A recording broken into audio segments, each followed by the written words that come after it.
হঠাৎই একদিন অলৌকিকভাবে দুই বন্ধুর আত্মা হয়ে যায় অদল বদল।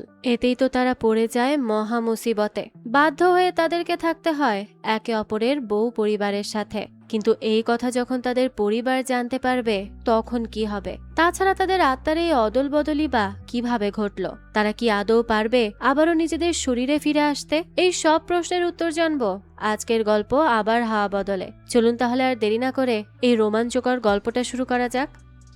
শুরুতে আমরা জিতকে দেখি। সে লন্ডনে থাকে আর সেখানেই সে একটা জনপ্রিয় ইন্ডিয়ান বাংলাদেশি রেস্টুরেন্টে কাজ করে। রেস্টুরেন্টটিতে তার সঙ্গে আরো কয়েকজন ভারতীয় আর বাংলাদেশি কর্মীও কাজ করে। প্রতিদিনই দেখা যায় বাংলাদেশি, ভারতীয়, পাকিস্তানি আর ব্রিটিশ বিভিন্ন দেশের মানুষ সেখানে খেতে আসে। বোঝাই যায় এই জায়গাটা সবার কাছে বেশ পরিচিত। তো একদিন তোজো নামের এক ভারতীয় কিশোর তার কয়েকজন বন্ধুকে নিয়ে এই রেস্টুরেন্টে আসে। তারা সবাই মিলে বিয়ার অর্ডার করে। তাদের বয়স দেখে একজন ওয়েটার বিয়ার পরিবেশন করতে অস্বীকৃতি জানায়, কারণ ইংল্যান্ডের আইন অনুযায়ী তাদের কাছে বিয়ার দেওয়া যাবে না। ঠিক তখনই জিৎ পরিস্থিতি সামলে নেয় আর নিজের দায়িত্বে তাদের বিয়ার পরিবেশনের অনুমতি দেয়। কিন্তু কিছুক্ষণ পরই অতিরিক্ত মদ্যপানের কারণে তোজো ভীষণ অসুস্থ হয়ে পড়ে আর সাথে সাথেই বমি করতে শুরু করে। জিৎ তখন দ্রুত তাকে বাথরুমে নিয়ে যায়, তাকে পরিষ্কার হতে সাহায্য করে আর বেশ যত্ন নিয়েই তাকে স্বাভাবিক করার চেষ্টা করে। এই সময় তোজোর এক বন্ধু বেশ উদ্বিগ্ন হয়ে যায় আর বলে তাদের তোজোর অভিভাবককে খবর দেওয়া উচিত। কিন্তু তখনই সবাইকে অবাক করে দিয়ে জিৎ জানায় অভিভাবককে আর ডাকতে হবে না, কারণ তোজো আসলে তারই ছেলে। এই কথাটা শুনে উপস্থিত সবাই খুব বিস্মিত হয়ে যায়। এরপর জিৎ নিজেই তোজোকে বাড়িতে নিয়ে যায়। বাড়িতে পৌঁছানোর কিছুক্ষণ পরই তোজোর মা তনুকা আসে। তাদের বিচ্ছেদ না হলেও তনুকা ছেলেকে নিয়ে আলাদাই থাকে। তো ছেলেকে এমন অবস্থায় দেখে সে তো ভীষণ রেগে যায় আর জিৎকে সে প্রশ্ন করে যে সে তোজোকে বিয়ার খাওয়ার অনুমতি কেন দিল। জিৎ আর তখন চুপ করে থাকে না, সে উল্টো তনুকাকে মনে করিয়ে দেয় তোজোর দেখভালের সবচেয়ে বড় দায়িত্ব তো তারই ছিল। দুজনের কথার মধ্যে এটা স্পষ্ট হয়ে ওঠে যে তাদের অতীতের সম্পর্কের টানাপোড়েন এখনো শেষ হয়নি। আর সেই পুরনো দ্বন্দ্বের মাঝখানে পড়ে সবচেয়ে বেশি ভুগছে তাদের ছেলে তোজো। নিজেদের সম্পর্কের ভাঙন আর সংসারের টানাপোড়েন এই সব জিতকে ভেতর থেকে একেবারে নিঃসঙ্গ করে দিয়েছে। একা একাই সে তার জীবন কাটায় আর কাজ ছাড়া তার জীবনে যেন কিচ্ছু ছিল না। বন্ধু বান্ধব বলতে প্রায় কেউ নেই। কাজের ফাঁকে কিংবা ছুটির দিনে তাকে প্রায় লন্ডনের কোনো মেট্রো স্টেশনে একা বসে থাকতে দেখা যায়। একদিন এমনই সে একা একা বসেছিল, তখনই একজন পরিচিত নিগ্রো ছেলে তার পাশে এসে বসে আর জানতে চায় সে কিভাবে এমন একাকী জীবন কাটায়। তার কি সত্যিই কোনো বন্ধু নেই? এই প্রশ্নের উত্তরে জিৎ হালকা হেসে জানায় তার মাত্র একজন বন্ধু আছে, যে থাকে ভারতে। তবে সে শুধু বন্ধু নয়, বন্ধুর চেয়েও অনেক বেশি আপন একজন মানুষ। এখান থেকে দৃশ্য চলে যায় পরদিন।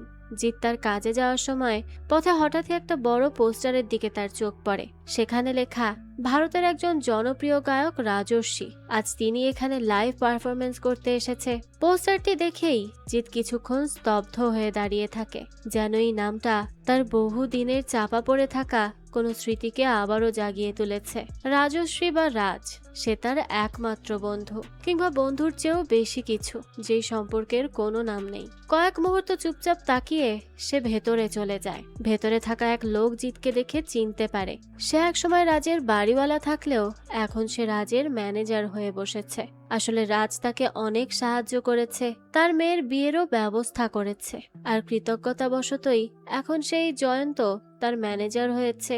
জয়ন্ত জানতে চায় যে বন্ধুকে এভাবে স্টার হতে দেখে তার কেমন লাগছে, কিন্তু জিৎ তার সাথে তেমন একটা কথা না বলে সরাসরি চলে যায় রাজের কাছে আর তার কাঁধে হাত দিয়ে তাকে ডাকে। রাজ তো হঠাৎ করে জিৎকে দেখে চমকে ওঠে। দুজন দুজনের দিকে বেশ কিছুক্ষণ অবাক হয়ে তাকিয়ে থাকে। এক মুহূর্তের মধ্যে স্মৃতিরা যেন সব দুজনেরই মাথায় ভর করে। এরপরই রাজ তার স্বভাবসুলভ ভাবে জিৎকে হাসতে হাসতে গালমন্দ করতে শুরু করে, কিন্তু জিৎ রাজকে অবাক করে দিয়ে একটাও কথা বলে না, কারণ সে খুব ভালো করেই বুঝে গেছে যে সময় অনেক বদলে গেছে। রাজ এখন দেশের সবচেয়ে বড় সুপারস্টারদের একজন। আগের মতো তার সাথে ইচ্ছে মতো খুনসুটি বা যা খুশি বলে ফেলা আর সম্ভব নয়। ঠিক তখনই রাজের ম্যানেজার জয়ন্ত আসে আর রাজকে বলে তার বন্ধু লন্ডনের সামান্য রেস্টুরেন্টে কাজ করে, তেমন বড় কিছু সে হতে পারেনি। তাদের রেস্টুরেন্ট থেকে রাজের প্রোগ্রামে খাবার আসবে। জিৎ তখন চুপচাপ সবকিছু শোনে আর বলে এই ক্যাটারিংটি তাদের রেস্টুরেন্টের জন্য সবচেয়ে বড় অর্ডার, তাই কোনো বিশেষ খাবার বা অতিরিক্ত রিকোয়ারমেন্ট থাকলে তাকে যেন আগেই জানিয়ে দেওয়া হয়। সব ধরনের ব্যবস্থা সে করে দিবে। রাজ তখন বলে আগামীকাল তারা দেখা করবে আর দুজন নিশ্চিন্তে বসে অনেকক্ষণ গল্প করবে। এই কথাটা শুনে জিৎ যেন নিজের কানকেই বিশ্বাস করতে পারে না, কারণ এত বড় একজন সুপারস্টার যে একসময় তার সবচেয়ে কাছের মানুষ ছিল, সেই আগামীকাল তার সঙ্গে দেখা করার কথা বলেছে। তো সেদিন প্রতিদিনের মতোই মেট্রো স্টেশনে এসে বসে থাকে জিৎ। কিছুক্ষণ পর তার ওই পরিচিত কৃষ্ণাঙ্গ যুবকটি এসে জিৎকে চুপচাপ দেখে বলে তারা তো কাছের বন্ধু, এত বছর পর এসেছে, তার তো খুব খুশি থাকার কথা, কিন্তু তাকে দেখে তো সেটা মনে হচ্ছে না, ব্যাপারটা কি? এই প্রশ্ন শুনে জিৎ কিছুক্ষণ নীরব থাকে, তারপর ধীরে ধীরে বলে কেন যেন রাজের ফিরে আসায় পুরোপুরি খুশি হতে পারছে না সে, বরং ভেতরে ভেতরে একটা অদ্ভুত কষ্ট কাজ করছে। এসব কেন হচ্ছে সে বুঝে উঠতে পারছে না। কৃষ্ণাঙ্গ যুবকটি তখন জিতের কথা শুনে হালকা হাসে আর বলে তার ভেতরে আসলে হিংসা কাজ করছে। জিত এই কথাটা একেবারে অস্বীকার করে না। সে শান্ত গলায় বলে সেও তো একজন সাধারণ মানুষ, তাই এমন অনুভূতি হওয়াটা অস্বাভাবিক নয়। তবে সে এটাও জানায় যে একটা সময় তাদের জীবন মোটেও এমন ছিল না, বরং তখন রাজ আর তার জীবন ছিল একেবারে উল্টো। আজ যেটা রাজের একসময় সেটাই যেন তার ছিল, আর আজ যেটা তার সেটা যেন একসময় রাজের ছিল। কখনো কখনো তার মনে হয় তারা যেন নিজেদের নয়, অন্য কারো জীবন কাটাচ্ছে। এরপর জিৎ ওই কৃষ্ণাঙ্গ যুবকটির দিকে তাকিয়ে জানতে চায় যদি কখনো অন্য কারো জীবন যাপনের সুযোগ পেত সে, তাহলে সে কার জীবন বেছে নিত। যুবকটা এক মুহূর্তও দেরি না করে হেসে বলে সেরকম হলে সে নিশ্চয়ই ক্রিস গেলের জীবন বেছে নিত। কথাটা শুনে জিৎ অনেক দুঃখের মাঝে হেসে ফেলে। দৃশ্য চলে যায় পরদিন। রাজ প্রতিশ্রুতি অনুযায়ী জিতের রেস্টুরেন্টে চলে আসে। এত বড় একজন সুপারস্টারকে নিজেদের রেস্টুরেন্টে দেখে সবাই তো ভীষণ আনন্দিত হয়ে যায়। কর্মচারীরাও আন্তরিকতার সঙ্গে তাকে স্বাগত জানায় আর তার পছন্দের নানান ধরনের খাবার তৈরি করে তার সামনে পরিবেশন করে। রাজের সঙ্গে আসে তার প্রেমিকা কাজলও। সবাই তখন একসঙ্গে বসে খাওয়া দাওয়া করছিল। খাবার শেষে বিল দিতে গেলে জিৎ বলে খাবারটা কমপ্লিমেন্টারি। কাজল তখন বলে এটা তো তার রেস্টুরেন্ট না, মালিক যদি কিছু বলে। রাজ তখন তাকে চুপ করিয়ে দেয় আর হেসে বলে খাওয়া দাওয়া তো অনেক হলো, কিন্তু ঠিকমতো আড্ডাই দেওয়া হলো না। জিৎ তখন রাজকে একটা বারে যাওয়ার প্রস্তাব দেয় যেখানে নিশ্চিন্তে বসে দুজনে অনেকক্ষণ গল্প করতে পারবে। কিন্তু এই কথাটা শুনে কাজল প্রথমে আপত্তি জানায়, কারণ রাজ অনেকদিন ধরেই মদ্যপান ছেড়ে দিয়েছে, তাই এখন আর ড্রিঙ্ক করে না। কিন্তু রাজ আজকের দিনটা পুরনো বন্ধুর সম্মানে ড্রিঙ্ক করতে চায়। শেষ পর্যন্ত অনেক অনুরোধের পর কাজলের কাছ থেকে অনুমতি নিয়ে রাজ জিতের সঙ্গে একটা বারে চলে যায়। সেই বারে গিয়ে প্রথমে রাজ তার জীবনের গল্প বলতে শুরু করে। সে জানায় প্রায় 3 বছর আগে একটা অডিশনে কাজলের সঙ্গে তার পরিচয় হয়েছিল। কাজল শুধু গান না, বিভিন্ন বাদ্যযন্ত্র বাজাতেও সে দারুণ পারদর্শী। তার প্রতিভা আর মুখের উপর সত্যি কথা বলে দেওয়ার অভ্যাস রাজের এতটাই ভালো লেগেছিল যে সেই থেকে কাজলকে নিজের কাছেই রেখে দিয়েছে। আর ম্যানেজার জয়ন্ত মানুষ হিসেবে একটু পাগলাটে হলেও তার মনটা ভীষণ ভালো। এরপর রাজ জানায় করোনার সময় তার মা মারা গিয়েছে, সেই থেকে তার বাবা একাই থাকেন। এই সবকিছু বলার পর রাজ জিতের জীবনের কথা জানতে চায়, কিন্তু জিৎ শুধু এটুকুই বলে তার মাও মারা গেছেন আর পরিবারের সবাই ভালো আছে। নিজের জীবনের বাকি কথাগুলো সে ইচ্ছে করেই বলে না, যেন সেগুলো পরে বলার জন্য জমিয়ে রাখে। কিছুক্ষণ পরই রাজ আর জিৎ টয়লেটে যায়। সেখানে দাঁড়িয়ে নিজের ইউরিন সে হঠাৎ রাজের দিকে তাক করে। রাজ যেন মুহূর্তের মধ্যেই সব বুঝে ফেলে। সে বুঝে যায় জিৎ আবারও আগের কাজটাই করতে চাইছে। তখন রাজ জিৎকে প্রশ্ন করে জিৎ কি আবারও সেই আগের কাজ করতে চাইছে? সে কি এই কারণেই রাজকে ড্রিঙ্ক করার জন্য এখানে ডেকে এনেছে? জিৎ তখন অনেক বোঝানোর চেষ্টা করে যে রাজ ভুল বুঝছে, কিন্তু রাজ তো কোনো কথাই বিশ্বাস করে না। সে তো রেগে মেগে সেখান থেকে বেরিয়ে যেতে থাকে। জিৎ তাকে থামানোর অনেক চেষ্টা করে, কিন্তু রাজ বলে জিতের আর রাজের জীবন নিয়ে কি করার আছে। আগেরবার যখন তার আর রাজের জীবন অদল বদল হয়েছিল তখন রাজ কিছুই করতে পারেনি, এমনকি রাজের জায়গায় গিয়েও সে ঠিকমতো গান পর্যন্ত গাইতে পারেনি। আর জিতের জীবন নিয়ে রাজের বিন্দুমাত্র আগ্রহ নেই। এভাবে গরম গরম অনেক কথা বলার পর তার মাথা একটু ঠান্ডা হয়। সে এরপর জিতকে জিজ্ঞেস করে তার আসলে কি হয়েছে। এবার শুরু হয় জিতের গল্প। জিত যখন প্রথম লন্ডনে এসেছিল তখন তার জীবনটা ছিল একেবারে স্বপ্নের মতো। পারিবারিক জীবনও খুব ভালো চলছিল। লন্ডনের সবচেয়ে বড় কোম্পানিগুলোর একটিতে সে কাজ করত। ছেলেকেও শহরের অন্যতম সেরা স্কুলে ভর্তি করিয়েছিল। সবকিছুই ঠিকঠাক ছিল। তার জীবনে জিনিসের কোনো অভাব ছিল না। তবুও তার ছিল আরও ধনী হওয়ার লোভ। সেই লোভ থেকেই জিৎ অবৈধভাবে লন্ডনে আসা বাংলাদেশি, পাকিস্তানি, ভারতীয়, শ্রীলঙ্কান অভিবাসীদের টাকার বিনিময়ে কাজ দেওয়া শুরু করে। কিছুদিন সবকিছু একদম ঠিকঠাক চলছিল, তবে শেষ পর্যন্ত পুলিশের হাতে তারা ধরা পড়েই যায়। এরপরই দীর্ঘদিন মামলা চলতে থাকে। মামলার পেছনে তার প্রায় সব সঞ্চয়ও শেষ হয়ে যায়। শেষ পর্যন্ত আদালতে তাকে দোষী সাব্যস্ত করা হয় এবং তার পাসপোর্টও জব্দ করা হয়। জানিয়ে দেওয়া হয় পাসপোর্ট ফেরত পেতে হলে তাকে অনেক বড় অঙ্কের টাকা পরিশোধ করতে হবে। সেই টাকা জোগাড় করার জন্যই এখন সে দিনরাত পরিশ্রম করে যাচ্ছে। এরই মধ্যে তার সংসারও ভেঙে গেছে। স্ত্রী আর তার সঙ্গে নেই, এমনকি অন্য একজন তার স্ত্রীকে বিয়েও করতে চায়। কথাগুলো শুনে রাজেরও বেশ মন খারাপ হয়। এখান থেকেই দৃশ্য চলে যায় পরের দিন। দেখা যায় রাজের কনসার্ট শুরু হয়। একদিকে রাজের গান সবাই উপভোগ করছিল, আর অন্যদিকে জয়ন্ত রেস্টুরেন্টের মালিকের কাছে জিতের ব্যাপারে অভিযোগ করছিল। জিত নাকি এত বড় একজন সুপারস্টারকে নেশা করিয়েছে, এমনকি তার গায়ে টয়লেটও ছিটিয়েছে। এই সব কিছু শোনার পর মালিক কোনো কথা না শুনেই জিতকে সাথে সাথে চাকরি থেকে বের করে দেয়। স্বাভাবিকভাবেই এমন একজন এমপ্লয়িকে কেউই তার কাজে রাখতে যাবে না। এভাবে চাকরি হারিয়ে জিত তখন রাজের কাছে যায় আর তাকে সবকিছু খুলে বলে। সে মন খারাপ করে জানায় তার ভাগ্যটাই যেন খারাপ। সে যতই চেষ্টা করুক কোনো কিছুই ঠিক মতো করতে পারছে না। এরপর শুধু একটা অনুরোধ করে সে, তার ছেলে তোজো রাজের অনেক বড় ভক্ত, অন্তত ছেলেটার জন্য যেন সে একটা অটোগ্রাফ দেয়, তাতেই সে খুশি হয়ে যাবে। এই কথাগুলো শুনে রাজ আর কিছুই বলে না, সরাসরি তোজোর কাছে চলে যায়। তোজোকে সবার সামনে চিৎকার করে বলে তার বাবা তার সবচেয়ে ভালো বন্ধু, তার জন্যই রাজ পরীক্ষায় পাশ করত। তার বাবা তার সঙ্গে যা খুশি করতে পারে, তাকে নেশা করাতে পারে, তার সাথে আরো অনেক কিছু করতে পারে, কিন্তু তাতে কারো কিছু যায় আসে না।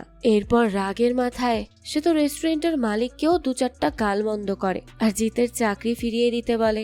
আসলে মালিক তো আর তাদের ভেতরের ব্যাপার জানতো না, তাই সে এমনটা করেছিল। কিন্তু এখন এত বড় সুপারস্টারের কথা শুনে মালিকও আর আপত্তি করে না। শেষ পর্যন্ত সবকিছু মিটমাট হয়ে যায় আর জিত আবারও নিজের চাকরি ফিরে পায়। দৃশ্য চলে যায় পরদিন। দেখা যায় ফোনটে, মানে ওই কৃষ্ণাঙ্গ ছেলেটা, রাজ আর জিত তারা সবাই মিলে একসঙ্গে ঘুরতে বের হয়। ফোনটে তখন তাদেরকে নিজের ভাষার একটা গান গেয়ে শোনায়। এভাবেই গল্প, হাসি ঠাট্টা আর পুরনো স্মৃতিচারণে তাদের সময়টা বেশ ভালোই কাটতে থাকে। তারা সবাই মিলে অনেক এনজয় করছিল। এক পর্যায়ে জিত আর রাজ ছোটবেলার সেই লন্ডন লন্ডন 1, 2, 3 খেলাটা আবারও খেলতে চায়, কিন্তু ফোনটে সেটাকে সিলি গেম বলে আর সেখান থেকে চলে যায়। তবে জিত কিছুতেই থামতে চায় না, সে জানায় সে খেলবেই।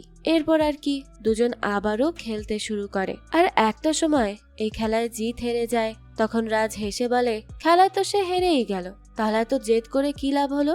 জিত কয়েক মুহূর্ত স্থির হয়ে দাঁড়িয়ে থাকার পর তার মুখের হাসি হঠাৎই মিলিয়ে যায় আর ভারী কণ্ঠে সে বলে ওঠে সে শুধু খেলায় নয়, জীবনেও হেরে গেছে। সে কেন লন্ডনে এসেছিল আর এখন কি করছে? সে তো জীবনে খুব বেশি কিছু চায়নি, শুধু স্ত্রী আর সন্তানকে নিয়ে ভালোভাবে বাঁচতে চেয়েছিল। কিন্তু সামান্য একটা ভুলের কারণে তার পুরো জীবনটাই ছারখার হয়ে গেছে। এই কথাগুলো বলতে বলতেই জিত কান্নায় ভেঙে পড়ে। তার অনেক বেশি কষ্ট হচ্ছিল। এসব দেখে রাজু আর কিচ্ছু না বলে ছুটে এসে তাকে জড়িয়ে ধরে। ঠিক তখনই প্রবল বৃষ্টি শুরু হয় আর সেই বৃষ্টি যেন জিতের বুকের ভেতরে জমে থাকা সব কষ্ট ধুয়ে মুছে নিয়ে যেতে চাইছিল। যাক, এরপরে দেখতে দেখতে পুরো রাত কাটে আর নতুন সকাল আসে। ঘুম ভাঙতেই জিত নিজের সামনে কাজলকে দেখতে পায়। তাকে দেখে তো সে চমকে ওঠে। একই সময়ে রাজও ঘুম থেকে উঠে নিজের ঘরে নিজেকে একা দেখে খুবই অবাক হয়ে যায়। মুহূর্তের মধ্যে দুজনেরই আর বুঝতে বাকি থাকে না তাদের জীবনের সেই অদ্ভুত ঘটনাটা আবারও ঘটে গেছে। আবারও তাদের জীবন অদল বদল হয়ে গেছে। বাইরে থেকে তাদের চেহারা আগের মতোই রয়েছে, একজন রাজ আর একজন জিত। কিন্তু এবার রাজের শরীরের ভেতর বাস করছে জিত আর জিতের শরীরের ভেতর বাস করছে রাজ। যেহেতু এমন ঘটনা একবার আগেও তাদের জীবনে ঘটেছিল, তাই এবার তারা আগের মতো অতটা বিস্মিত হয় না, বরং দুজনেই নিশ্চিত হওয়ার চেষ্টা করতে থাকে যে সত্যিই কি আবারও তাদের জীবন অদল বদল হয়ে গেছে। এদিকে কাজল কাছে এগিয়ে আসতে চাইলে রাজের শরীরে থাকা জিত তাকে সাথে সাথে দূরে সরিয়ে দেয়, কারণ নতুন বাস্তবতাটা তখনও তার কাছে পুরোপুরি স্বাভাবিক হয়ে ওঠেনি। তাই সে কাজলকে একটু দূরেই থাকতে বলে। সে বলে সে তো সেলিব্রিটি, তাই কাজল তার থেকে দূরে থাকলেই তার জন্য ভালো হবে। এই কথাটা শুনে কাজল বেশ অবাক হয়ে যায়, কারণ গতকাল পর্যন্ত যে মানুষটা তাকে দেখলেই কাছে টেনে নিত, আজ সেই হঠাৎ তার সাথে এত দূরত্ব বজায় রাখছে। এর কি কারণ? এসবের কিছুই সে বুঝতে পারে না। তবে বিষয়টাকে সে নতুন কোনো খেলা বা দুষ্টুমি ভেবে এড়িয়ে যায় আর দিনটা উপভোগ করার চেষ্টা করে। তবে কিছুক্ষণ পর কাজল আরো একটা অদ্ভুত বিষয় লক্ষ্য করে, যে রাজ আগের তুলনায় অনেক বেশি সাবলীলভাবে ইংরেজিতে কথা বলছে, অথচ এত ভালো ইংরেজি সে আগে কখনো বলতে পারতো না। ব্যাপারটা কাজলকে বেশ অবাক করে, আর এটাই স্বাভাবিক। ওদিকে আবার রাজের ঘুম ভাঙতেই সে নিজেকে জিতের শরীরে আবিষ্কার করে, আর জিতের ঘরে আবিষ্কার করে নিজেকে। জিতের ঘরটা খুব একটা পরিষ্কার ছিল না, ঘরটাকে নোংরাই বলা চলে। তাই সে উঠে এই নোংরা ঘরটা কিছুটা হলেও পরিষ্কার করার চেষ্টা করে। এরপরই দেখা যায় দুই বন্ধুর দেখা হয়। প্রথমেই জিতের শরীরে থাকা রাজ জানতে চায় এমনটা আবার কিভাবে ঘটলো। রাজের শরীরে থাকা জিত জানায় সে তো কিছুই করেনি, বারে যখন সে সব করতে চেয়েছিল রাজই তো বাদ সাধলো। তারপরও কিভাবে আবার সবকিছু ঘটে গেল সেটাই তার মাথায় আসছে না। এরপর দুজনই একে অপরের খোঁজ খবর নেয়। রাজ বলে জিতের বেশ শখ ছিল তার জীবন কাটানোর, এখন সে মজা বুঝবে। আর জিত জানায় আজ তোজো তার সঙ্গে থাকবে, সপ্তাহে একদিন সে বাবার সঙ্গেই সময় কাটায়। এসব নিয়ে তারা কথাবার্তা বলছিল, আর এরই এক পর্যায়ে জিত রাজের কাছে কিছু টাকা ধার চায়। তার প্রয়োজনীয় টাকার ব্যবস্থা করে দেওয়ার জন্য জয়ন্তর সঙ্গেও কথা বলতে বলে, কিন্তু রাজ জানায় সে কিভাবে টাকা ধার দিবে, টাকা তো তার নিজের অ্যাকাউন্ট থেকে তুলতে হবে, আর সেই অ্যাকাউন্ট ব্যবহার করতে হলে তার নিজের শরীরই দরকার। আর এখন যেহেতু তারা একে অপরের শরীরে রয়েছে তাই বিষয়টা এত সহজ নয়। যাই হোক, এরপর তারা যে যার যার কাজে বেরিয়ে পড়ে। অন্যদিকে তোজোকে নামিয়ে দিতে একজন লোক আসে। জিতের শরীরে থাকা রাজের তো তাকে কোনোভাবেই চেনার কথা নয়, তো সেই সময় তোজো এগিয়ে এলে রাজ তাকে জিজ্ঞেস করে যে এই লোকটাকে। এই প্রশ্নটা শুনে তোজো বেশ অবাক হয়ে যায়। তার মনে হয় হয়তো আগের রাতে বেশি ড্রিঙ্ক করেছে তার বাবা, এ কারণেই সে কিছু মনে করতে পারছে না। তখন তোজো তাকে মনে করিয়ে দেয় এই লোকটার নাম কল্যাণ, সে তার মাকে বিয়ে করতে চায়। তোজো আরো বলে সে সপ্তাহে 2 বার বাবার বাড়িতে আসে, আর আজও সেই কারণেই এসেছে। যাক, এরপরই সে তোজোকে নিয়ে ঘুরতে বের হয়। তোজোর অনেক দিনের ইচ্ছা ছিল একটা বিশেষ জায়গায় যাওয়ার, কিন্তু সেখানে যেতে প্রায় $200 খরচ হতো। তাই সেখানে না গিয়ে রাজ তাকে মেট্রো স্টেশনে নিয়ে যায়। সেখানে ফোনটে আর অন্যদের সঙ্গে গল্প আড্ডা আর গান গেয়ে তাদের সময় কেটে যায়। আশ্চর্যের বিষয়, এত সাধারণ আয়োজনের মধ্যেও তোজোর সময়টা বেশ ভালোই কাটে। রাতের বেলা বাড়িতে ফিরলে তনুকার সামনে পড়ে রাজ। সেই সময় গাঁজার গন্ধ পাওয়ায় তনুকা বেশ বিরক্ত হয়। রাজ তখন তনুকার সাথে ভেতরের ঘরে চলে যায়। এরপর তনুকা নিজের জন্য এক গ্লাস ড্রিঙ্ক নিয়ে বলতে শুরু করে তার নিজেরও মাঝে মাঝে ড্রিঙ্ক করতে ইচ্ছে হয়, কিন্তু ছেলের কথা ভেবে সে কখনোই তা করে না। চাইলে অনেক আগেই কল্যাণের বিয়ের প্রস্তাবে সে রাজি হয়ে যেতে পারত, কিন্তু সে চেয়েছিল জিত আর তার সম্পর্ককে আরেকটা সুযোগ দিতে। জিতের শরীরের মাঝে যে রাজ রয়েছে সেটা তো আর সে জানতো না। তাই সে তাকে জিত ভেবেই কথা বলতে থাকে, আর বলতে থাকে জিত তো তার দেওয়ার সুযোগটাও কাজে লাগাতে পারছে না। এই কথাগুলো বলতে বলতেই তার চোখ ভিজে ওঠে। সে নিজের ঘরে গিয়ে একা একাই কান্না করতে থাকে। অন্যদিকে জিতের শরীরে থাকা রাজ এই সম্পর্কের টানাপোড়েনের মাঝে পড়ে কি করবে সেটাই বুঝে উঠতে পারে না।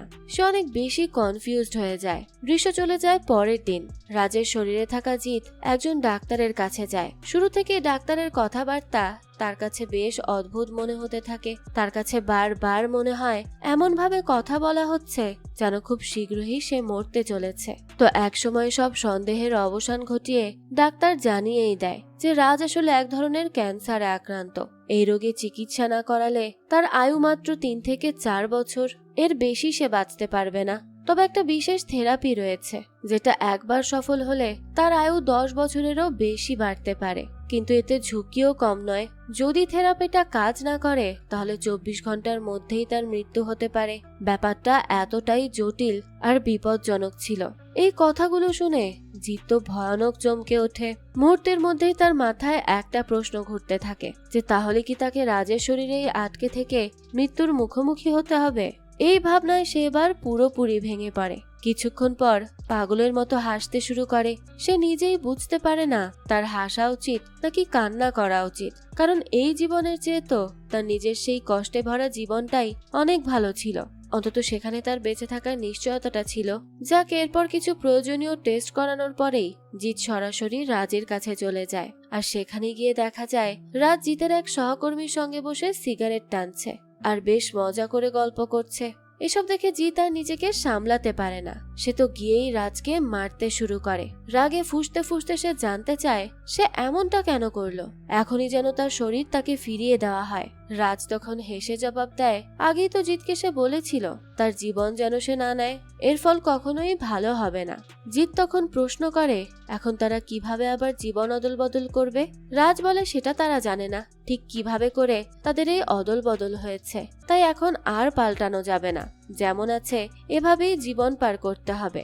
এরপর রাজ জিৎকে মনে করিয়ে দেয়, জীবনে যত দুঃখ কষ্টই থাকুক না কেন, বেঁচে থাকাটাই সবচেয়ে বড় বিষয়। কিন্তু এখন তো বাস্তবতা মেনে নিয়েই জিৎকে ভুগতে হবে। কথাগুলো শুনে জিৎ আর কিছুই বলতে পারে না। সে অনেক বেশি হতাশ হয়ে যায় আর সেখান থেকে ফিরে যায়।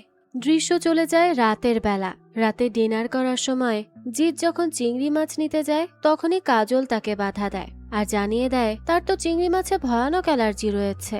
সে যে রাজের শরীরে ছিল তা তো তার মনেই নেই। আর এই কথাটা শুনেই হঠাৎ তার মাথায় একটা বিষয় চলে আসে। তার মনে পড়ে জীবন অদল বদলের ঠিক আগে তারা দুজন একই সিগারেট ভাগাভাগি করে খেয়েছিল। তাহলে হয়তো সেই কারণেই সবকিছু ঘটেছে। এবার এ কথা চিন্তা আসতেই তার মনে আশা জাগে যে যদি আবারও একইভাবে সিগারেট শেয়ার করা যায় তাহলে হয়তো সব আগের মতো ঠিক হয়ে যাবে। আর এই ভাবনা থেকেই জিৎ সাথে সাথে রাজকে কল করে। রাজের ফোনে উসমান ভাই নামে সেভ করা নাম্বারটা জিৎ তাকে দিতে বলে। যেহেতু জিতের শরীর এখন রাজের কাছে, তাই জিতের ফোনটাও রাজের কাছেই ছিল আর সেখানেই ছিল উসমান ভাইয়ের নাম্বার। তো সেই নাম্বার পাওয়ার পরই জিৎ সাথে সাথে উসমান ভাইয়ের কাছে চলে যায়। আমরা জানতে পারি উসমান ভাই একজন কুখ্যাত চোর। তাকে সঙ্গে নিয়ে জিৎ এবার নিজের বাড়ি যেখানে রাজ থাকছে সেখানে চলে যায় আর সেখানকার তালাটা ভাঙে। তালা ভেঙে ভেতরে ঢোকার পরই উসমান ভাই চারিপাশে তাকায় আর খুবই অবাক হয়ে যায় আর বলতে থাকে, জিৎ নিজেই তো প্রায় পথের ফকির, তার বাড়ি থেকে আবার কি চুরি করবে সে? জিৎ কথা না বাড়িয়ে কাজে লেগে পড়ে আর সিগারেট ধরিয়ে ধোয়া রাজের মুখে ছাড়তে থাকে। ঠিক সেই সময় রাজের পিছু করতে করতে কাজল সেখানে চলে আসে। সেখানে রাজ আর জিৎকে একসঙ্গে দেখে পুরো বিষয়টাই ভুল বোঝে। তার মনে হয় তারা হয়তো কোনো খারাপ কাজের পরিকল্পনা করছে, তাই এসবে সে খুবই রেগে যায়। রাগ করে সে আর কোনো কথা না বলেই সেখান থেকে চলে যায়। কাজলের এমন আচরণ দেখে জিৎও খুব বিরক্ত হয় আর রাজকে জিজ্ঞেস করে সে সব পাগলামি কেন করছে, সমস্যা কি? উত্তরে রাজ শান্ত গলায় বলে যে যদি আগে থেকেই জানা থাকে যে খুব শিগগিরই মৃত্যু এসে যাবে তাহলে একটু পাগলামি করাটা তো অস্বাভাবিক কিছু নয়। তো এরপরই জিৎ বাড়ি থেকে বের হয়েই ছুটে চলে যায় কাজলের কাছে আর অনেক চেষ্টা করে তাকে সবকিছু বোঝানোর, কিন্তু কাজল তো কোনো কথাই শুনতে চায় না। সে জানিয়ে দেয় তাকে যেন কিছুক্ষণ একা থাকতে দেওয়া হয়, তার ভালো লাগছে না। এরপরই জিৎ বাধ্য হয়ে সেখান থেকে চলে যায়। দৃশ্য চলে যায় পরের দিন। সকাল হতেই রাজ কাজলের সঙ্গে দেখা করতে যায়। সে কাজলকে বলে তার কিছু কথা বলার আছে, কিন্তু শুরুতেই কাজল বলে সে কোনো ব্যাখ্যা শুনতে চায় না। রাজের যদি সত্যিই ছেলেদের প্রতি আকর্ষণ থেকে থাকে তাহলে সেটা সরাসরি বললেই হতো। মিথ্যা বলে এত কিছু করার কোনো প্রয়োজন ছিল না। সে তো এসবই বলে যাচ্ছিল, কোনো কথা শুনছিল না। তবে তাকে অনেক বোঝানোর পর শেষ পর্যন্ত রাজ কাজলকে বিশ্বাস করাতে সক্ষম হয় যে বিষয়টা মোটেও তেমন কিছু নয়। তারা শুধু নিজেদের মধ্যে একটা অদ্ভুত খেলা খেলছিল, এছাড়া আর কিছু না। তো এরপরই ধীরে ধীরে কাজলের রাগ কমতে শুরু করে। তারা একসাথে অনেক গল্প করতে থাকে। গল্পের এক পর্যায়ে রাজ জানায় তার বন্ধু রাজ নিজে সবসময় কাজলের অনেক প্রশংসা করত। এরপর কাজলের পছন্দ অপছন্দ, কোথায় তার ঘুরতে যেতে ভালো লাগে, সে ভবিষ্যতে কি করতে চায়, এই সব বিষয় নিয়েই কথা বলতে থাকে। কাজল এই কথাগুলো শুনে বেশ অবাক হয়ে যায় যে এত ব্যক্তিগত বিষয় জিতের জানার কথা নয়। তার মনে হয় নিশ্চয়ই রাজই এসব কথা জিতের সঙ্গে শেয়ার করেছে। তো এই ভাবনায় কাজলের মনটা অজান্তেই ভালো হয়ে যায়, কারণ সে তো আর জানতো না এই দুই বন্ধুর শরীর অদল বদল হয়ে গেছে। অন্যদিকে রাজ তোজুকে নিয়ে লং ড্রাইভে বের হয়। জিতের শরীরের রাজ আর কি। গাড়িতে ওঠার পর সে তোজোকে গান চালাতে বলে। তোজো তখন এই কথা শুনে খুবই অবাক হয়ে যায়, কারণ তার বাবা তো আগে কখনোই গাড়িতে গান শুনতে চাইতো না। আজ হঠাৎ এই পরিবর্তন, এটা দেখে তার বেশ আশ্চর্য লাগে। যাই হোক, এরপর তারা গান শুনতে শুনতেই বাড়ি ফিরে আসে। বাড়িতে এসেই তোজো গিটার বাজাতে শুরু করে আর রাজ সেই গানের তালে নাচতে থাকে। তারা দুজন বেশ আনন্দ করছিল। বাবা ছেলেকে এভাবে একসঙ্গে আনন্দ করতে দেখে তনুকাও বেশ অবাক হয়ে যায়। এসব দেখে তার মনটা ভালো হয়ে গেলেও সে নিজের আনন্দ প্রকাশ করে না। দৃশ্য চলে যায় পরদিন। আজ ছিল তোজোর ফুটবল ম্যাচ, তাই কল্যাণ আর তনুকা মিলে তোজোর ফুটবল ম্যাচ দেখতে যায়। সেখানে কল্যাণ জানায় ইংল্যান্ডে আর না থেকে তারা চাইলে আমেরিকায় চলে যেতে পারে। তার বিশ্বাস সেখানে গেলে তোজো ফুটবলে আরো ভালো সুযোগ পাবে। ঠিক তখনই পাশে এসে বসে রাজ আর জোরে জোরে চিৎকার করে তোজোর দলকে উৎসাহ দিতে শুরু করে। এটা দেখে পাশে বসে থাকা জিৎ তখন গলা খাকারি দিয়ে তাকে আস্তে করে বলে সে যেন অন্তত একটু হলেও তার মতো করে কথা বলে, যেহেতু সে এখন তার শরীরে রয়েছে। কিন্তু রাজ তো কথাটা একেবারেই গুরুত্ব দেয় না। সে উল্টো বলে জিতের মতো কথা বলেই তো এতদিন তার বউকে হারিয়ে বসে থাকতে হয়েছে। তনুকা এই কথা শুনে বেশ অবাক হয়ে যায় আর তার দিকে তাকিয়ে থাকে, কারণ এত চিৎকার চেঁচামেচি করতে সে আগে কখনো দেখেনি জিতকে। তো এই ম্যাচ চলাকালীন হঠাৎই তোজো পায়ে প্রচন্ড ব্যথা পায়। এটা দেখে তার দিকে রাজ দৌড়ে যাওয়ার আগেই জিত ছুটে চলে যায়। যেহেতু রাজের শরীরে জিত ছিল তাই সবাই তো জিতকে রাজই ভেবে নেয়। আর বাবা না গিয়ে বাবার বন্ধুই আগে ছুটে আসছে দেখে তনুকা খুবই অবাক হয়ে যায়। এই পরিস্থিতি বুঝতে পেরে জিত নিজেকে কোনোভাবে সামলে নেয় আর রাজকে এগিয়ে যেতে বলে। এরপর রাজ আর তনুকা তোজোকে নিয়েই ব্যস্ত হয়ে পড়ে।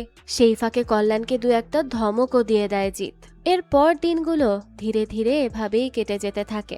রাজ তোজোর সঙ্গে আগের চেয়ে অনেক বেশি সময় কাটাতে শুরু করে। তোজো তো ভাবে তার বাবাই তার সাথে এসব করছে, তাই সেও ভীষণ খুশি হয়ে যায়। জিতের শরীরের ভেতরে থাকা রাজ তোজোকে নিয়মিতই স্কুলে পৌঁছে দেয়, তার সঙ্গে খেলাধুলো করে, গল্প করে। আর বাবার এই পরিবর্তন দেখে তোজো ধীরে ধীরে তার ভীষণ ভক্ত হয়ে ওঠে।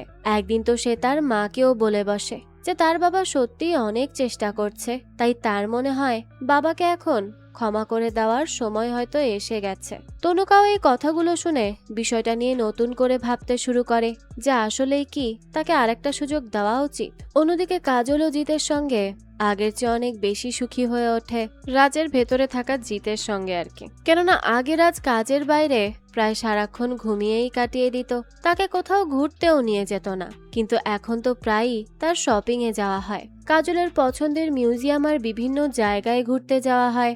সেখানে গিয়ে জিৎ বিভিন্ন শিল্পকর্ম সম্পর্কে এত সুন্দর আর বিস্তারিত তথ্য বলতে থাকে যে কাজল খুবই অবাক হয়ে যায়। কারণ এতদিন তার ধারণা ছিল রাজের পড়াশোনার সঙ্গে তেমন কোনো সম্পর্ক নেই, অথচ এখন তার মুখ থেকে এত জ্ঞানগর্ভমূলক কথা শুনে কাজলের মনে নানান ধরনের প্রশ্ন জাগতে থাকে। তবে সবকিছুর ঊর্ধ্বে তার অনেক বেশি ভালো লাগা কাজ করছিল। তো এই ভালো মন্দের মাঝেই আবার ডাক্তারের কাছে যেতে হয়।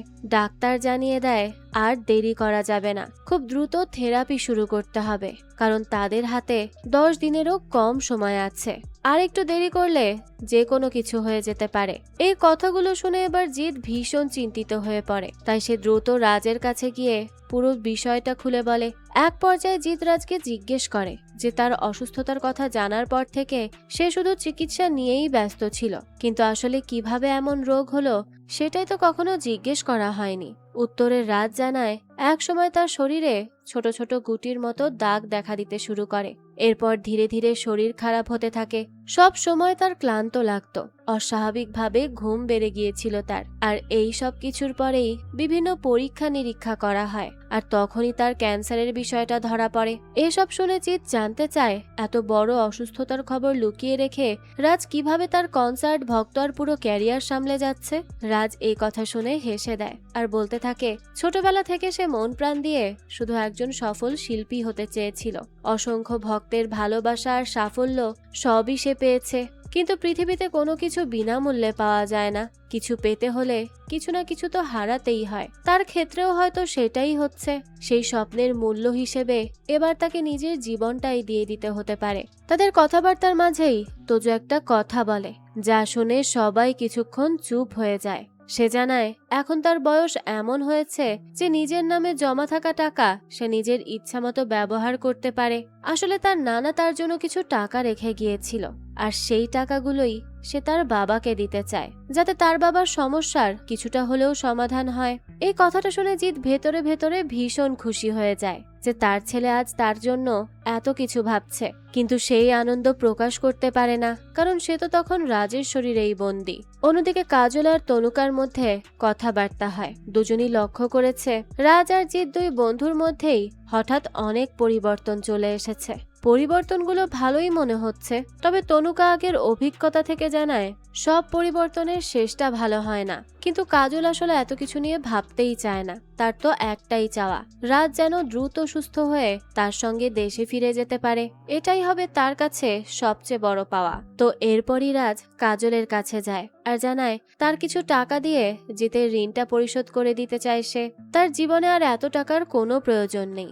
রাজের মুখে এমন কথা শুনে কাজল বেশ অবাক হয়ে যায়, কারণ আগে রাজকে কখনো এমন ভাবে অন্যের কথা সে ভাবতেই দেখেনি। এক পর্যায়ে রাজ অর্থাৎ জিৎ মজা করেই বলে যে যদি তার কিছু হয়ে যায় তাহলে চাইলে কাজল জিতকে ভালোবাসতে পারে, কারণ জিৎ আর তনুকার সম্পর্ক হয়তো আর কোনোদিনও আগের মতো হবে না। কিন্তু কাজল তো এসব কথা একেবারেই গুরুত্ব দেয় না। তার একমাত্র চাওয়া রাজ যেন সুস্থ হয়ে ওঠে। সে চায় না তাদের সম্পর্কের পরিণতিও জিৎ আর তনুকার সম্পর্কের মতো হোক। তো এরপরই দুজন পাসপোর্ট অফিসে চলে যায় আর সেখানে গিয়ে প্রয়োজনীয় টাকা পয়সা জমা দেয়। আর এবার সে পাসপোর্ট ঠিকই ছাড়িয়ে নিতে পারে, কিন্তু স্বাক্ষর করার সময় একটা বড় সমস্যা তৈরি হয়, কারণ কাগজে স্বাক্ষর করার কথা তো আসল জিতের, অথচ জিৎ তখন রাজের শরীরে রয়েছে। কিছুক্ষণ ভেবে দুজন একটা বুদ্ধি বের করে। ভারতীয় সংস্কৃতির অজুহাতে দুজনই মুখ অন্যদিকে ঘুরিয়ে নেয় আর সেই সুযোগে রাজের শরীরে থাকা জিৎ আসল স্বাক্ষরটা করে দেয়। পুরো ঘটনাই এত স্বাভাবিকভাবে করা হয় যে অফিসারের কোনো সন্দেহই হয় না। সব কাজ শেষ হওয়ার পর অবশেষে থেরাপির দিন চলে আসে। রাজকে নিয়ে জিৎ হাসপাতালে যায়। দুই বন্ধুই জানে এই থেরাপির পর হয়তো তাদের জীবন চিরদিনের জন্য বদলে যাবে। তাই দুজনের মনেই তখন ভয়, অনিশ্চয়তা আর এক অদ্ভুত অপেক্ষা কাজ করতে থাকে। থেরাপি রুমে ঢোকার আগে একবার জিৎ আর রাজের চোখাচোখি হয়। রাজের খুব ইচ্ছা ছিল যাওয়ার আগে জিৎ তাকে একবার জড়িয়ে ধরুক, কিন্তু জিৎ নিজেকে সামলে নেয়, শুধু নীরবে তাকিয়ে থাকে। থেরাপি শেষ হওয়ার পর ডাক্তার জানিয়ে দেয় আপাতত সবকিছু স্বাভাবিক রয়েছে, তবে আগামী 10 দিনই সবচেয়ে গুরুত্বপূর্ণ। এই সময়ের মধ্যে যে কোনো মুহূর্তে থেরাপির রিয়াকশন দেখা দিতে পারে, তাই পুরো 10 দিন খুব ক্রিটিক্যাল। এরপর থেকে একে একে সবাই রাজের সঙ্গে দেখা করতে আসে। জিতের রেস্টুরেন্টের বাংলাদেশি কর্মচারী লিটনও আসে। সে রাজের পছন্দের ঢাকার কাচ্চি বিরিয়ানি রান্না করে নিয়ে আসে। অন্যদিকে জয়ন্ত জানায় চিকিৎসার যে বিশাল খরচ হয়েছে সেই টাকা তুলতে সে ইতিমধ্যে অনেকগুলো শোর বুকিং নিয়ে ফেলেছে। এমনকি একটা বড়লোকের বিয়ের অনুষ্ঠানেও পারফর্ম করার চুক্তি করা হয়েছে। কাজলের মনে হয় এই অবস্থায় রাজের গান গাওয়া ঠিক হবে না, কিন্তু জিৎ বুঝে যায় টাকাটা তুলতে হলে এই অনুষ্ঠানগুলো তাদের করতেই হবে। এরপর জিৎকে প্র্যাকটিস করতে দেখা যায়, কিন্তু শরীর পুরোপুরি ভালো না থাকায় ঠিকমতো সে অনুশীলন করতে পারছিল না। বিষয়টা দেখে দলের কয়েকজন মিউজিশিয়ান খুবই বিরক্ত হয়ে যায়। তখন কাজল তাদের ধমক দিয়ে চুপ করায়। সে জানিয়ে দেয় রাজ চাইলে কাজ নাও করতে পারে, কিন্তু সে অর্থাৎ জিৎ জানায় সে পারফর্ম করবে। এরপর দৃশ্য চলে যায় বিয়ের অনুষ্ঠানে। জিৎ মঞ্চে উঠে গান গাইতে শুরু করে। অসুস্থতা সত্ত্বেও তার পারফরমেন্স সবার মন জয় করে নেয়। অন্যদিকে অনুষ্ঠানে বসে তনুকা আর রাজ গল্প করতে থাকে। তনুকা বলে বর কনেকে একসঙ্গে খুব সুন্দর লাগছে। তারপর হেসে বলতে থাকে একসময় তাদের দুজনকেও ঠিক এমনই মানাতো। একসময় জিতের কাছে তার গায়ের গন্ধ ভীষণ প্রিয় ছিল। পুরোনো দিনের নানা রোমান্টিক স্মৃতির কথা বলতে বলতে জিতের আরো কাছে চলে আসে তনুকা। এক পর্যায়ে তাকে কিস করতে এগিয়ে যায়। ঠিক তখনই তোজো চিৎকার করে বলে রোমান্স করতে হলে তারা যেন অন্য ঘরে গিয়ে করে। ছেলের কথা শুনে দুজনেই হেসে ওঠে আর একটু দূরে সরে যায়। হাফ ছেড়ে বাঁচে তখন রাজ। এতদিন পর তাদের সম্পর্কটাও আবার ধীরে ধীরে আগের মতো স্বাভাবিক হতে শুরু করেছে। এরপর তনুকা রাজকে জিজ্ঞেস করে সে কি এবার বাড়ি ফিরে আসতে প্রস্তুত। সে উত্তর দেওয়ার আগেই হঠাৎ মঞ্চের দিকে সবাই তাকায়। গান গাওয়ার সময় হঠাৎই জিৎ অজ্ঞান হয়ে পড়ে যায়। সবার কাছে তো সে রাজই, তাই এরপর সবাই তাকে দ্রুত হাসপাতালে নিয়ে যায়। হাসপাতালে যাওয়ার পর জানানো হয় রাজের অবস্থা খুব একটা ভালো নয়, তবে তার সামান্য জ্ঞান রয়েছে। সে বারবার তার বন্ধুকে ভেতরে আসতে বলছে। খবর পেয়ে রাজ তখন ছুটে চলে যায় তার কেবিনে। জিৎ তখন রাজকে দুর্বল কণ্ঠে জানায় তার মনে হচ্ছে সে আর বাঁচবে না। ধীরে ধীরে তার হাত পা অসাড় হয়ে আসছে। এরপর জিৎ রাজকে বলে যদি সত্যিই তার কিছু হয়ে যায় তাহলে তনুকাকে যেন জানিয়ে দেওয়া হয়। সে তাকে ভীষণ ভালোবাসতো। একই সঙ্গে এটাও সে বলে যে কাজল রাজকে মন থেকে অনেক ভালোবাসে, তাই কাজলকে যেন কখনো সে কষ্ট না দেয়। কথাগুলো শুনে রাজ কিছুক্ষণ চুপচাপ বসে থাকে। হঠাৎ তার মাথায় একটা ভাবনা আসে। সে জিৎকে ধরে ধীরে ধীরে বিছানা থেকে থেকে উঠিয়ে বসায়, এরপর কাঁধে ভর দিয়ে তাকে টয়লেট পর্যন্ত নিয়ে যায়। সেখানে নিয়ে গিয়ে আবারও আগের মতো দুজন একে অপরের দিকে তাক করে টয়লেট করার চেষ্টা করে। কি একটা অবস্থা বলুন। যাকে আসলে আগের বার ঠিক এমন পরিস্থিতিতেই তাদের জীবন অদল বদল হয়েছিল। তো সবকিছু শেষ করে জিৎ রাজকে বিছানায় শুইয়ে দেয় আর অনেকক্ষণ অপেক্ষা করে, কিন্তু এবার আর কোনো পরিবর্তন ঘটে না। তাদের জীবন আগের মতোই থেকে যায়। এদিকে কেবিনের বাইরে তনুকা, কাজল, তোজো সহ সবাই ভীষণ উৎকণ্ঠা নিয়ে অপেক্ষা করতে থাকে। প্রত্যেকের চোখে মুখে শুধু একটাই প্রশ্ন, রাজ কি বেঁচে যাবে? ঠিক তখনই বহাল তবিয়তে থাকা রাজের মাথায় আর একটা নতুন বুদ্ধি আসে। সেবার জীবন অদল বদলের আগে দুজন একই সিগারেট ভাগাভাগি করে খেয়েছিল, তাই এবারও ঠিক একই কাজ করে। দুজনে আবারও একই সিগারেট শেয়ার করে, কিন্তু দেখা যায় পরিস্থিতির কোনো পরিবর্তন হয় না, বরং আরো খারাপ হয়ে যায়। ডাক্তার আর নার্সরা ছুটে এসে রাজকে ডাকতে থাকে। তারা এবার রোগীর পাশে এভাবে সিগারেট খেতে বারণ করে, কিন্তু রাজ তো কোনো কিছুরই পাত্তা দেয় না। এবার রাজের মাথায় আরেকটা বিষয় আসে। তার মনে পড়ে সেদিন তারা লন্ডন খেলাটিও খেলেছিল, হয়তো সেই খেলার সঙ্গে পুরো ঘটনার কোনো সম্পর্ক রয়েছে।